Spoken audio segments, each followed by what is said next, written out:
Hello, welcome to Around the House with Kay and Tom, and today we got some of these chicken drumsticks here from Kirkland, and I got a new recipe. My sister-in-law in Wilmington, North Carolina told me about it, and so we're going to try it and see how we like it and you like it. I get these out of here without cutting my finger off.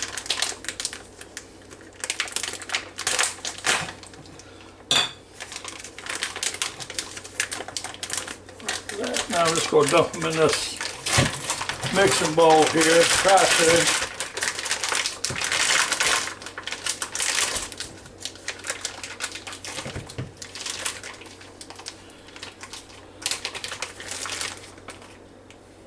Okay, it turns out there's 5 in this bag here. Now these, I don't know if I told you, but these come from Kirkland.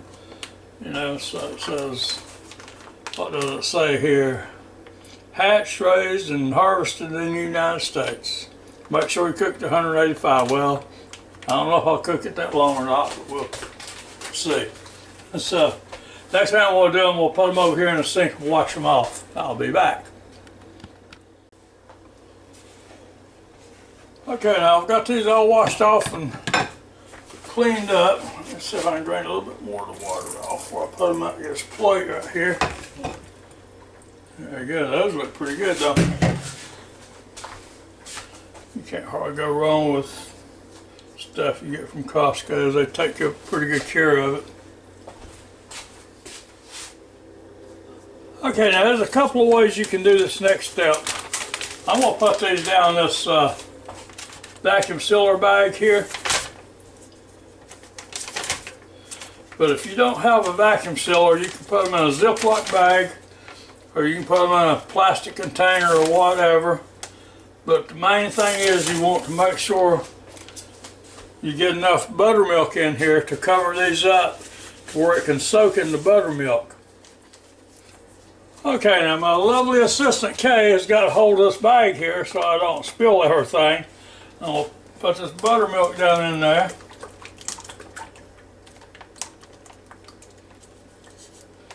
Okay. That's just about all of it. But you see, you can't see because I was in the way. I got it, babe. You see now, all that chicken is buried, covered with that buttermilk. Now I'm going to take this in here and seal it up in my vacuum sealer. Okay, now turn on the power on this vacuum sealer here. I'll lay this chicken up here in this bag. Hope this works. But before I do that, I'm going to take this insert out so it'll lay lower in there. Now we'll put it up here in this bag. Now it shouldn't come running out. And put my bar down. And we'll shut the lid and hopefully it seals. We'll see in a minute. Well, actually, we'll see in 17 seconds.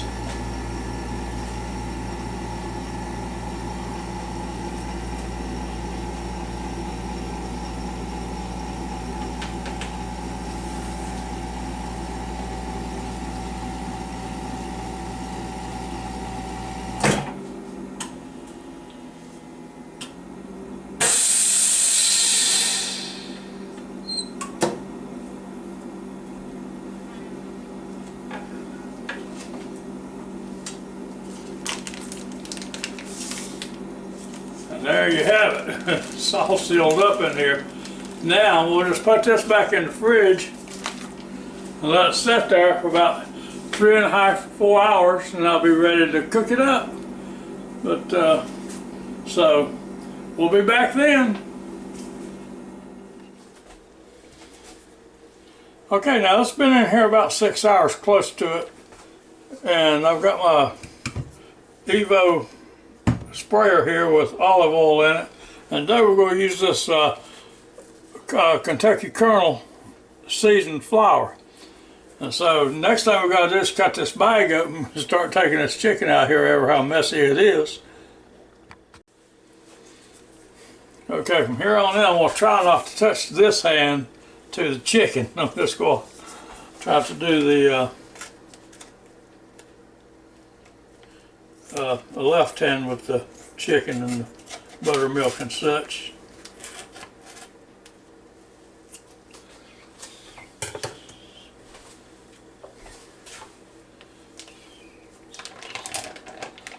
Oh yeah.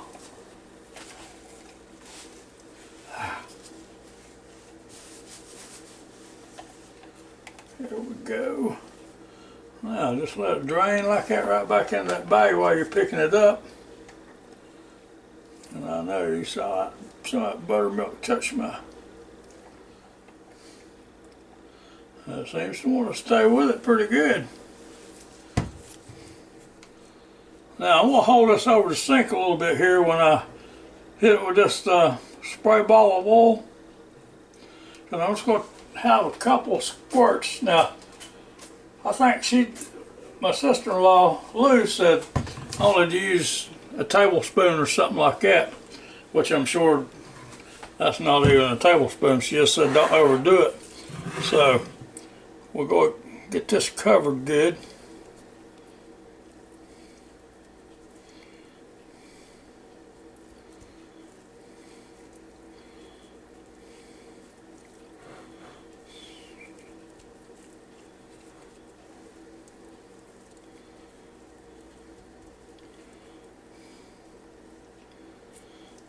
Right, now I'm going to take this over here.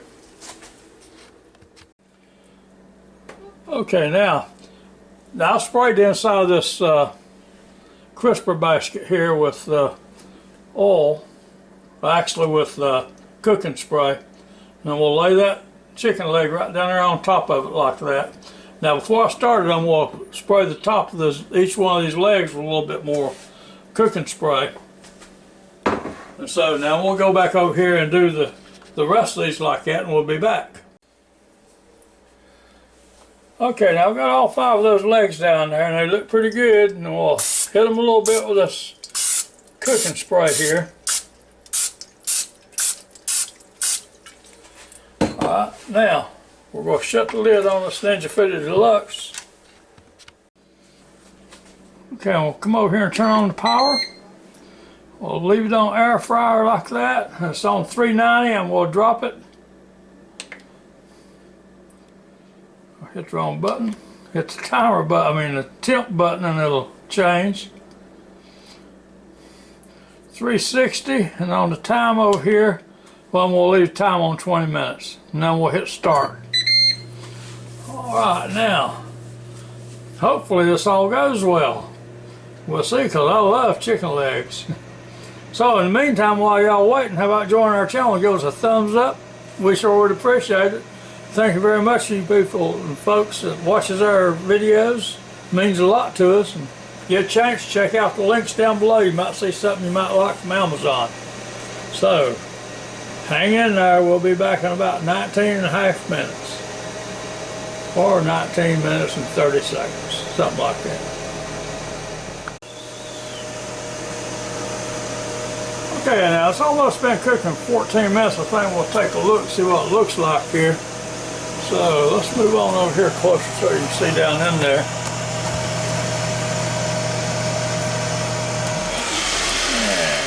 Yeah, it's coming right along now. It's starting to brown up nice and all too. It's starting to look nice and crispy. So we'll let it go a little while longer.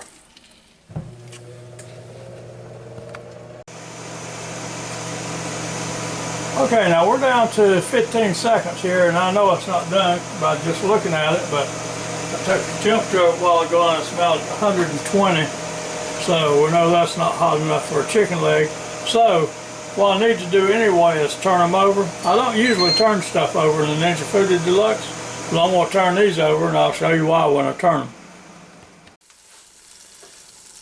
Now I don't know if you can see or not, but this right here, the one I just now turned, it has more.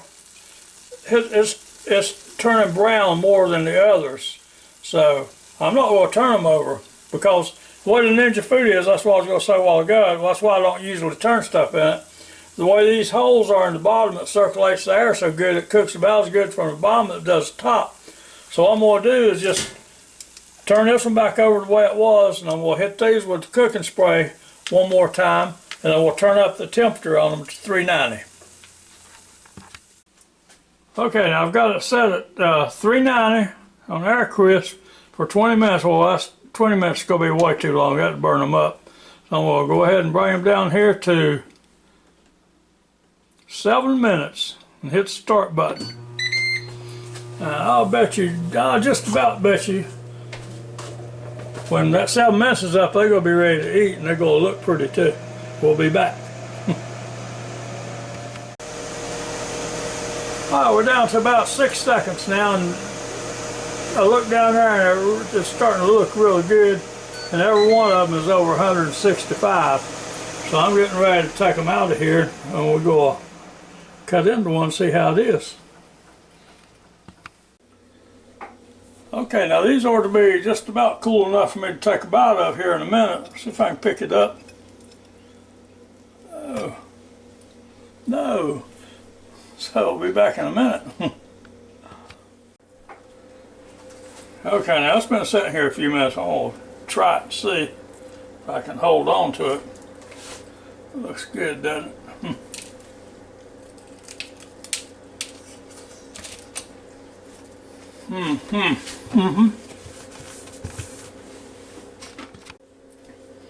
Well, I'll tell you what now, this is the first time I've ever tried this Kentucky kernel, but I'll be trying it a lot more because this is really good.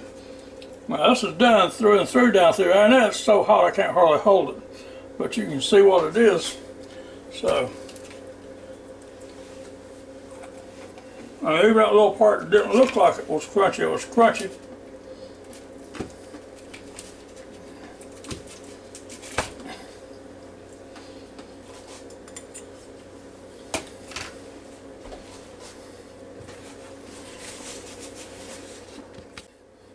Okay, now if I don't get out of the way, Katie's going to knock me down because she's ready for some of these chicken legs here. And so special thanks to Lou in Wilmington, North Carolina for the recipe. And so this is delicious. Hope you try it sometime. Just the way it is. And so until I see you again, y'all have a real good and safe day, and come back and see us real soon, and be safe, and goodbye now.